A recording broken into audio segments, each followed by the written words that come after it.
It's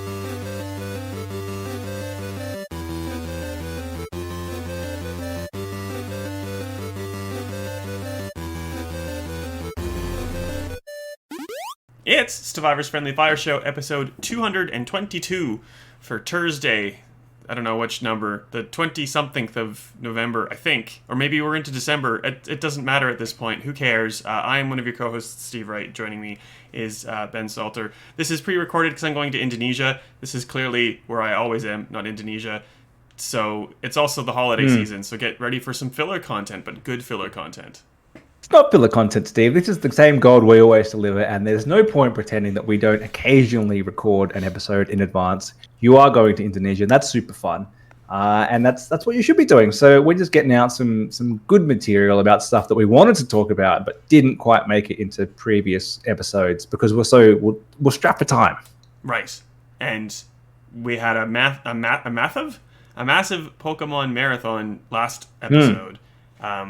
And we're not talking about that, but I guess sort of related, but not. When we're recording this, it's Black Friday, and there are sales to be had. You don't have to even turn your head. They'll just slap you in the face. So I don't know if you've gotten anything. I have been playing today Sonic Frontiers because it was 30% off, and I'm like, I don't think I'd buy it full price, but I'd buy it for 30% off. I'm thoroughly enjoying it.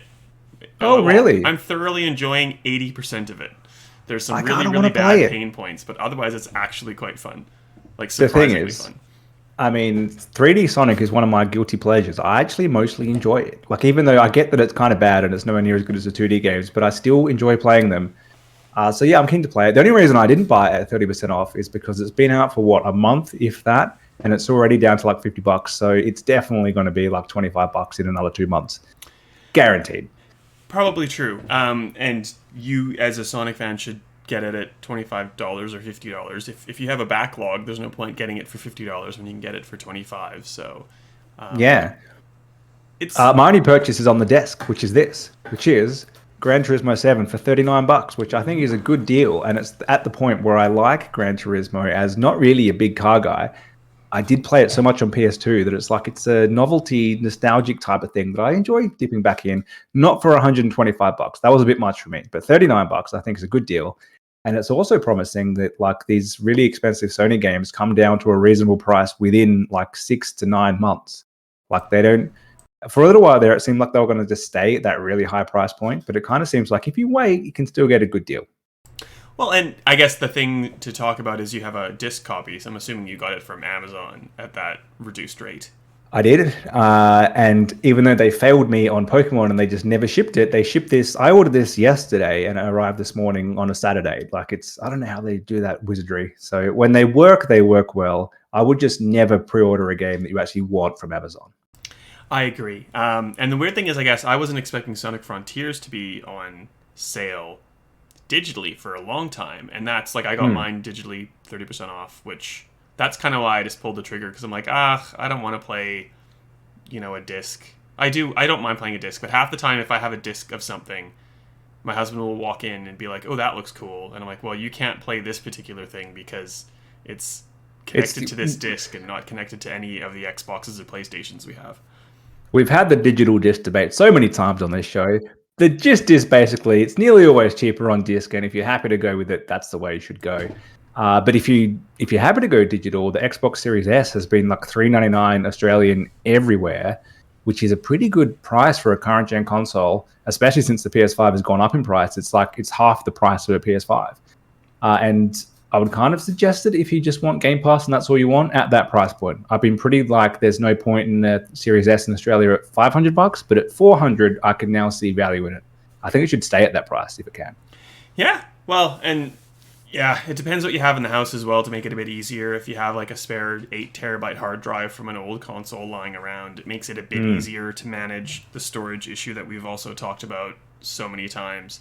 But it's a good entry point. And, like, also in the news, in the midst of all these sales, we're seeing EB Games sell pre-owned PlayStation 5s for basically the same price as a new PlayStation 5. So, the same price you paid if you bought one before, like 2 months ago. Like at $750 for a pre-owned PS5. That's a bit dirty EB games. Like I get it. There's strong demand for these consoles and they can probably get that money. But what do you think they're buying them for? Like probably $500? Like it's even $50 lower than that. I would kind of say, okay. I just think it's a bit dirty of them. Yeah, and I'm not sure. I need to brush up on how the warranty works. I think you get, I don't know. You get 12 months. Yeah, well, is that enough? Who knows? Like, buyer beware, I suppose. For $50, I think I'd advise just getting a new PlayStation, to be perfectly honest. And you're starting to be able to get one a little bit easier, so... They're absolutely doing it because they know at some point someone's going to walk in and say, I would like a PS5, please. And they say, we don't have any new ones, but you can get this crummy old one. And look, at this point, they're probably all in decent condition still. That said, the people who are trading in their PS5 to EB now, 2 years in, they either like haven't used it at all, so it's going to be pristine, and that's why they got rid of it, or I bet you it's like fully rough and it's like just been thrashed and thrown all over the place, and someone's just been like, just get rid of it. I reckon it's one of those two. You get like a crummy, awful one, or like pristine. And again, maybe a bit dusty. I need to brush up on consumer law and stuff, but I'm imagining they have to, when they take it in, do the not only like the power checks but also like internet checks and all that. Like you see horror stories on Reddit all the time of people being like, oh, here's an Xbox or a PlayStation that's like $300 cheaper, like what a bargain. People are like, that person's definitely done something to get that console like banned from the PlayStation network or the Xbox network. So if it seems too good to be true, it probably is. I think they do a proper refurbish of some sort, but yes, as you say, it's a little bit crummy. You could probably just buy a new one for that price, but no doubt it's due to demand. Well, there you go. I don't know if I have anything else Black Friday sale related. I'm kind of that person that just gets the things he wants as they go, which makes Christmas fun and everything else too. But you know, that's how I work, and I don't need storage or anything. Like usually, I get like lame things, but I bought storage lately, and I upgraded my PS5 storage facility or capability already, so... Must be nice. What you're saying is first world problems. You're too well sorted to even need Black Friday. I'm too organized. Or Black Friday fortnight or whatever's happened, like getting all these emails of places saying, oh, Black Friday sale starts early, and then like the day before, it's like, it's about to end. Like, you shouldn't have even started yet. Anyway, that's a different complaint that's coming from an old man part of my brain. Well, the old man, you and I, or me at least, you didn't say that you're as self-indulgent as I am, but, you know, I want for nothing now. But the 2002 version of me had, like, 10 cents to his name and could get maybe, like, 1 or 2 games a year. How time has changed things. I think we alluded to talking about this, you know, how 2002, I can't do numbers in my head, was pretty good. We didn't talk about it last week, so we should talk about it this week. What's saying? Yeah, it's celebrating. There's a bunch of 20th anniversaries. It's also kind of worked out. This is episode 222, and we're doing 2002 20th anniversaries. Lots of twos going on, and it kind of fits. And the main thing that made me kind of realize how much of a banger 2002 was is one of the devs of Metroid Prime started tweeting out all these like, it's a 20th anniversary, so I'm going to just release some secrets. And I kind of wish more games would do that. Like years later, just kind of say, this is how that thing worked. He did like 12 or so developer diaries, basically, just on Twitter. He's at ZoidCTF, I believe. I'll make sure the tweet that you've linked gets in the show notes if people are curious. I just picked one at random, which is basically the static you see when you see certain enemies. Like the GameCube didn't have enough memory to be able to have that as a texture, so they found out a way to kind of jumble the game's code and have that appear on screen at the right time. And so you're seeing the game's code running to look like static, like cool little things like that. And they explain how like why when you're in a morphball puzzle, like they have to have a little door at the end sometimes, and often you wouldn't have ever seen that, but they had to put that in because people were getting to the end too quickly. And you just fall through the world because the GameCube couldn't load the next stage fast enough. Like stuff like that, and having to find those problems. There's a weird one about like an error that they were encountering, and Nintendo wouldn't let them kind of ship the game because of this error, and they could only reproduce it by making a really cold console do something. So they had to have a GameCube like in a freezer to get it to like reproduce this error, which no other game was having. Like weird stuff. How did they fix that one? I don't know. That's so cool. They did explain that. But yeah, there's a bunch of stuff like that. And it's kind of like, I wish more games would do this when you kind of look back over 20 years or 10 years or whatever and kind of say, hey, that thing that you probably never even noticed, this is why, and this is how it happened, before it gets lost. Because this is just stuff in some guy's memory. Like eventually people are going to forget this stuff. So yeah, some cool design choices in games like that. And like I guess in contrast, we're getting things like a Splinter Cell remake, not timed for the 20th anniversary. That's this year, but you know, their Ubisoft is now taking to YouTube and stuff with videos that are sort of in the same vein, but like actually nowhere near it, because it's usually like current day Ubisoft people kind of reflecting on what they thought of the old Splinter Cell and how maybe they're going to improve AI and this and that and the other, which is nice and it's good to know for the new game. But like you said, we're losing access. I think Clint Hawking was Ubisoft and then not and then back and then not. I think he's not again. So like we don't have these people attached to those original games able to give us those insights unless they're provided somewhere and we, you know, try to compile them for posterity. That's right. Also, and it's Splinter Cell's a weird one in that like the last game, so it's going to be 10 years between Blacklist and the reboot. And so it's kind of weird that Ubisoft is like, it's 20 years of Splinter Cell. But not really when the last 10 of that has been nothing. So good on you for bringing it back eventually, Ubisoft. Well, that remains to be seen if it's worth bringing back. I hope after all of this demand and all of this time, it's not bad. Well, I guess we have the same sort of thing. Battlefield, 20 years. And 2042 is very much in a period of rebuilding and regaining of trust. Yeah, so, I mean, that's one of the many bangers that came out in 2002, Battlefield 1942. That actually makes me feel old, that one, because I remember playing that. That was like you could get it in the cereal box level game for like a brief window, and it was like a really good, or maybe it was Battlefield 2 or Vietnam, one of them, not a fact-based show. So like that was the big multiplayer game of the day that you needed a powerful PC for because it wasn't a thing on consoles yet.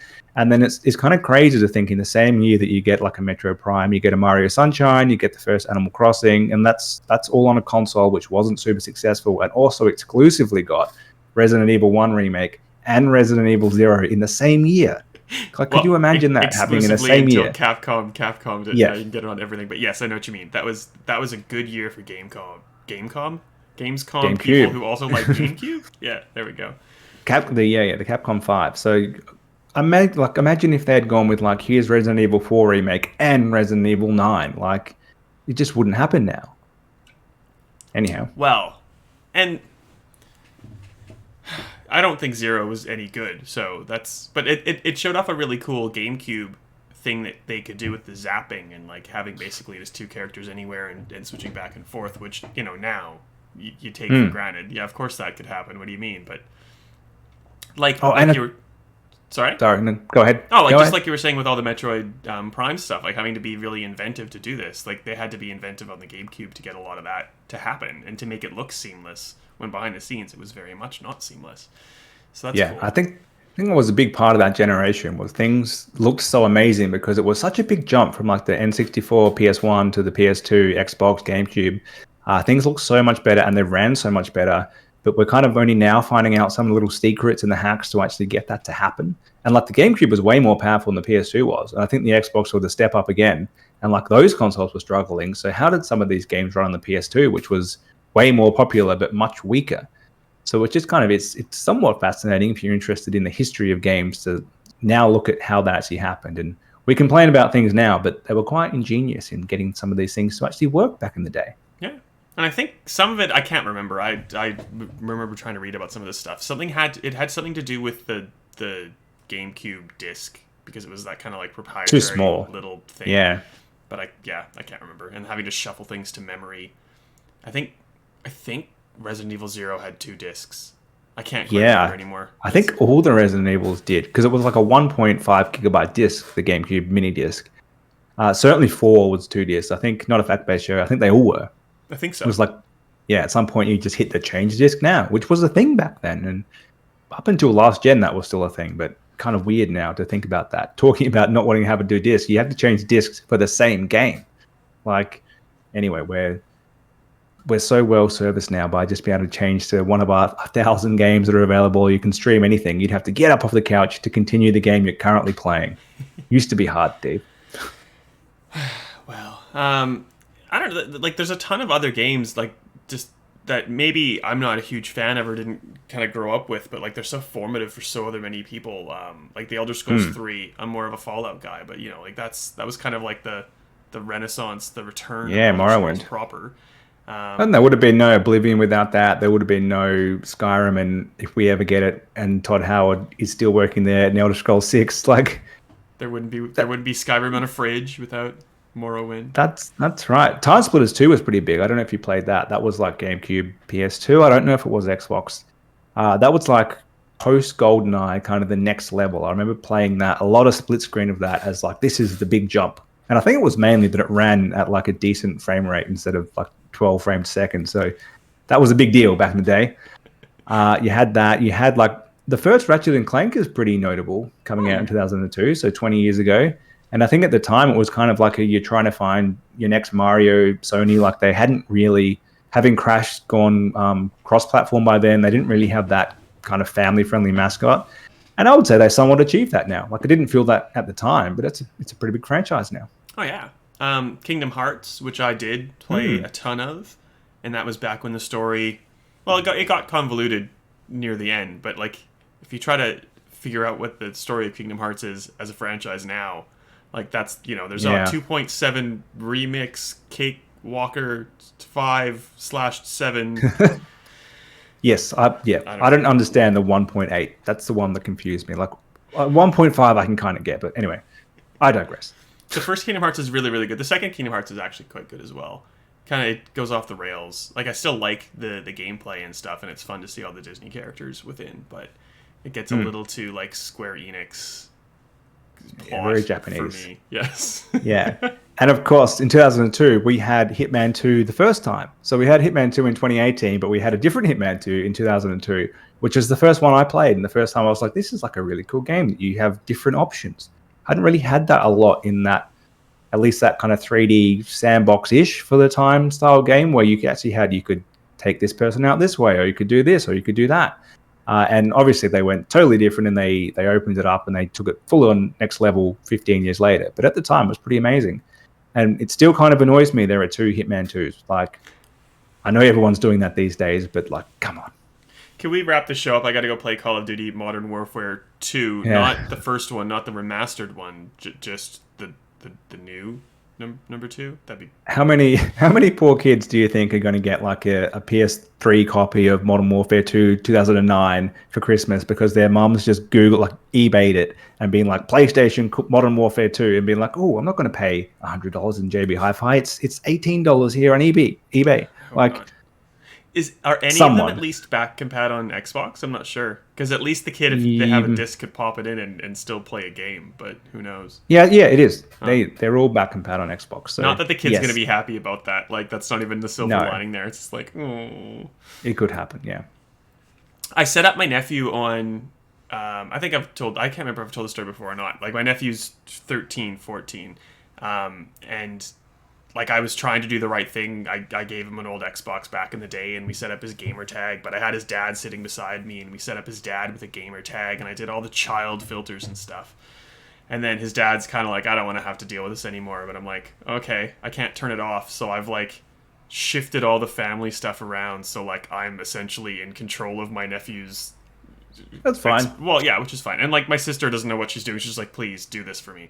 I got an email yesterday being like, your nephew wants to buy Call of Duty Warzone 2 because it's like 17 plus, so I had to like approve it, and I just, sorry kiddo, like I know you're already playing Warzone, but click, now you can play Warzone 2.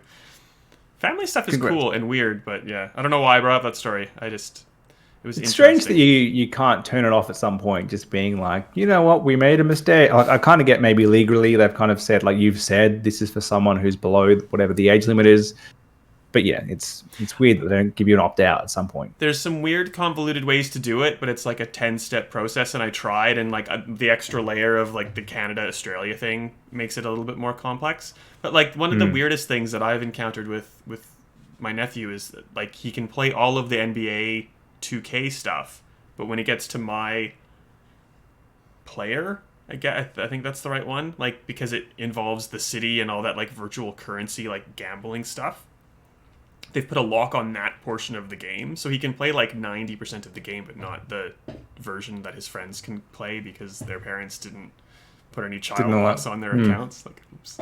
Ah, well, Anyway, this is all minor. At the end no of the one day, cares. No one cares. this kid gets access to all these games that you're Yeah, giving him, so he he's gets got Game it Pass for made. Christmas, and like that's his problem. And like 2002 me had, like I said, the 2 games a year that he could afford.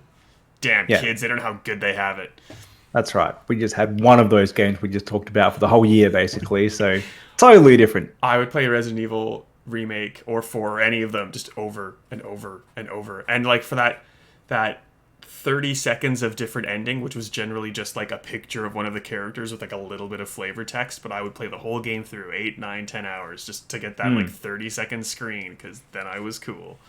I suppose that's the only thing that's been lost in this kind of Game Pass, PlayStation Plus, have your whole selection of games, is you kind of lose that you need to replay the same game over and over, because it's all you have that we had as kids. Like, so you'd find those little things that were different about a different ending, or you'd explore and find the hidden areas, or you'd actually do the side quests of things. I'm sure kids do still just kind of love one game and play it forever, but you're not forced to anymore. Well, and if we're kind of done with this topic and want to move on to the second one, maybe that's a good segue, because I don't know if a lot of games encourage that kind of stuff anymore, because instead it's more tied behind some sort of monetization system. And that is, I guess, what a little bit of controversy was revolving around this week, as the Callisto Protocol, just ahead of its launch on the 2nd of December, I believe, announced details of its season pass. There's like 3 major content drops as part of it. 3. One of them is just like a skin pack. There's 2 game bundles. One's like a horde mode. One is a higher difficulty and permadeath. And the latter 2 have a total of 25 extra death animations. And I think the huge controversy was IGN might have reported on this as if it was like a battle pass and not a season pass. And I understand the confusion with all of these pass systems. This is more like a DLC bundle of stuff tacked onto the game for an extra charge. It's only available with Digital Deluxe. What do you think about all the stuff that's happened? And we can talk about it, specifics later.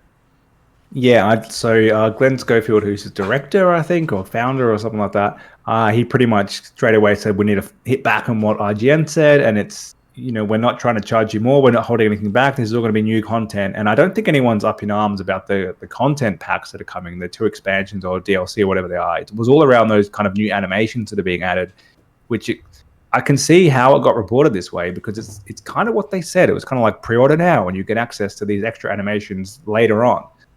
And they were kind of like, no, you were not holding anything back. This is going to be new stuff later. But like, you are holding stuff back. Otherwise, you wouldn't know that's a thing that's coming. Like, how do you know there's 25 new animations if you haven't done anything on them? Like, how can you be sure? And it's not it's not a pre-order bonus if it's tied to the Digital Deluxe version, which is 125, I think, Australian as compared to 100. In Steam, it's just like, this is part of the Digital Deluxe. If you look at the Xbox store, it says that the season pass is like a pre-order bonus for the Digital Deluxe. But like, however you spin it, it's an extra fee to get this specific version, and that's where the season pass is. I tried to get like word on standalone pricing for the DLC packs, or even for like standalone pricing for the season pass on the whole, and I haven't heard back yet. So like, it is stuff being held back from people behind a paywall. And I don't really care so much about the death animations. I know the games are really big on that.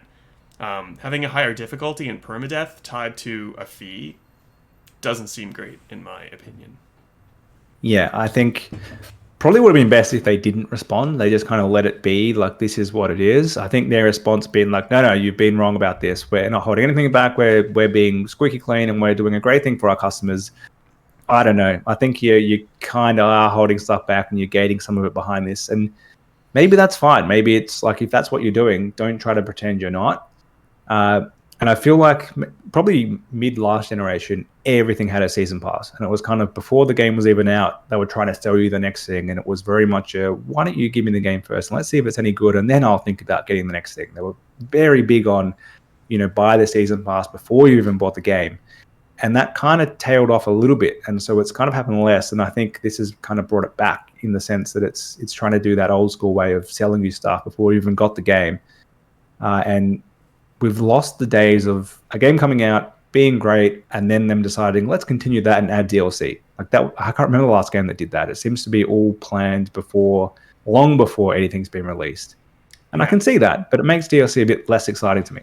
Well, and there's like the two sides of that coin. There's like the God of War Ragnarok, which is like, here is the complete product. That's it. That's pretty much all you're gonna get. We might add in like a weird costume or something as like a fun bonus, or like in the case of God of War PS4 to PS5, like give you a bit of a performance boost update when we can. But like, there's no DLC planned for Ragnarok, as far as I know. There wasn't for the first one. So that's it. You pay your money, boom. And, like that maybe is part of the reason why Sony decided to up their pricing to $125, because they've put all this time and effort in. That's the only money they're ever going to get out of you for that experience. It's not like a Last of Us multiplayer thing where you can buy skins on the go. And then you have this side where it's, like you already have the post-launch pricing already planned. And I guess, I'm not sure, it's probably a combination of both to some extent. Like, it could be the publisher, which is Krafton, who do PUBG. Like, I don't know how much Striking Distance what they get to do or say about this. Like, they're probably committed to have to make this stuff and charge so much as part of the normal game. So, I don't know.